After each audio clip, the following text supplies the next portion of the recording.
ليش امبابي ما بيقدر يطلع من باريس سان جيرمان وطلعته معقدة؟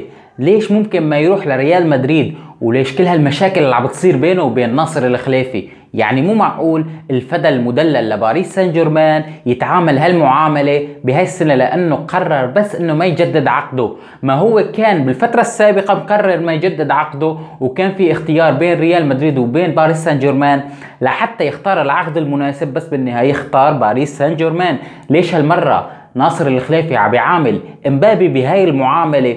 وليش عم بيكون في قسوة من لاعبين باريس سان جيرمان على امبابي، وعم بيكون في تصريحات نارية من ناصر الخليفي ومن امبابي نفسه، مع انه امبابي كان عم بيصرح طول الموسم لما حدا بيسأله عن مستقبله بباريس سان جيرمان وبيقول انا سعيد، وناصر الخليفي كان طول الوقت عم بيقول انه امبابي هو مستقبل الفريق. فليش وصلت الحالة المتردية بين هدول الشخصين؟ وليش ممكن ريال مدريد يستفاد من هاي العلاقة السيئة اللي صارت بين باريس سان جيرمان وبين امبابي؟ وما هي التكلفة الحقيقية لانتقال امبابي لصفوف ريال مدريد؟ وليش تم صرف النظر عن هاري كين؟ وليش ناصر الخليفي صرح التصريح الشهير اللي بيقول امبابي معه اسبوعين يا اما بيجدد يا اما رح نطرحه للبيع، وما ممكن لاعب بحجم امبابي يخرج من باريس سان جيرمان مجانا؟ كل هالتفاصيل رح تعرفها بمجرد انك تكمل الحلقة للاخير، وبمجرد انك تضع لايك على هي الحلقة لحتى نستفاد وينتشر هذا الفيديو لناس اكثر. على السريع تعال معي على التفاصيل. ما رح نرجع نحكي قصة امبابي مع باريس سان جيرمان لاني معروفة لاكثر الناس، وما ضل حدا الا موسم عام بقصة امبابي وباريس سان جيرمان وهالمسلسل المكسيكي. النقطة الوحيدة اللي بدنا نركز عليها بهاي الحلقة هي تكلفة امبابي بباريس سان جيرمان، وليش ناصر الخليفي معند انه يطالعه الا برقم عالي. بغض النظر انه تكلفة امبابي لباريس سان جيرمان بالسنوات الماضية من اول ما اجى على باريس سان جيرمان كانت تكلفة عالية، لكن بهي الثلاث سنوات الاخيرة اللي قضاها امبابي او بالسنتين الاخيرتين والسنة القادمة اللي راح ينتهي فيها عقد امبابي، راح يوصل رقم الانتقال والمكاسب والمبالغ اللي اخذها امبابي من باريس سان جيرمان الى مبالغ خيالية. حوالي 640 مليون يورو راح ياخذ امبابي من باريس سان جيرمان اذا كمل عقده لنهاية الموسم القادم. راح تكون تكلفة امبابي بالسنوات الثلاثة اللي قضاها مع باريس سان جيرمان مع الموسم القادم اذا ضل امبابي عم يلعب مع باريس سان جيرمان حوالي 630 او 40 مليون يورو. هذا مبلغ ضخم للاعب بيقدر ياخده من النادي، والنادي ما بيقدر يستفاد منه بمتليم واحد وقت اللي بده يطلع من النادي. وهذا الشيء اللي رفضه رفض قاطع ناصر الخليفي، لانه بعام 2022 امبابي اخذ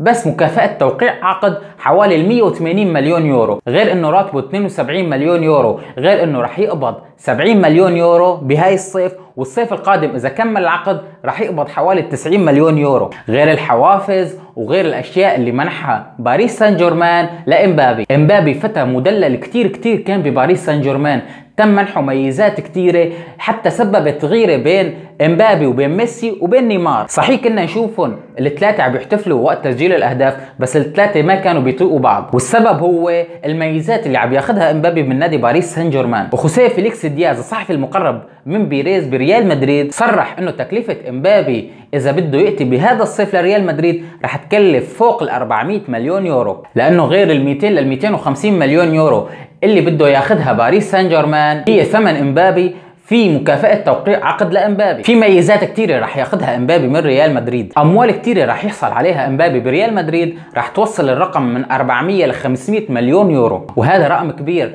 في ظل ريال مدريد بهذا الميركاتو اشترى كذا لاعب ودفع اموال حوالي 200 مليون يورو. فما بنعرف اذا ريال مدريد بده يرجع يدخل هاي الصفقة وبده يرجع يحط هاي الاموال الهائلة، وبالنهاية هاي الفرصة الاخيرة لبيريز لحتى يجيب امبابي فيها، ولحتى يكتمل المشروع الرياضي عند بيريز لازم وحتما يجيب امبابي للفريق، الا رح يكون المشروع ناقص قطعة كتير مهمة. وقضية انه امبابي يطلع مجانا من باريس سان جيرمان فهي مرفوضة تماما، لانه رئيس فرنسا متدخل بالموضوع، ويا اما بده يضغط على امبابي لحتى يضل ضمن فرنسا، يا اما امبابي رح يطلع ضمن الشروط اللي رح يحطها باريس سان جيرمان، لانه باريس سان جيرمان اذا مالك بتعرف ما هو الطرف الضعيف بالقصة، لا عنده كلمة عليا بالقصة وقادر يتحكم بمستقبل امبابي. وامبابي كل هالتصريحات اللي عم يصرحها هي محاولة للضغط على ناصر الخليفي لحتى يرضخ لشروطه ويبيعه لريال مدريد باقل تكلفة. بالنسبة لامبابي فلا تفكروا امبابي بس هو حلمه بده ينتقل لريال مدريد، لا في عقد حابب ياخد منه مصاري. الزلمه عم يدور على مستقبله وعلى الاموال اللي بيقدر بيحصلها من ريال مدريد واللي بيقدر بيحصلها من باريس سان جيرمان. وعلى العموم خلونا نلخص النقاط المهمه اللي حكينا فيها بهاي الحلقه.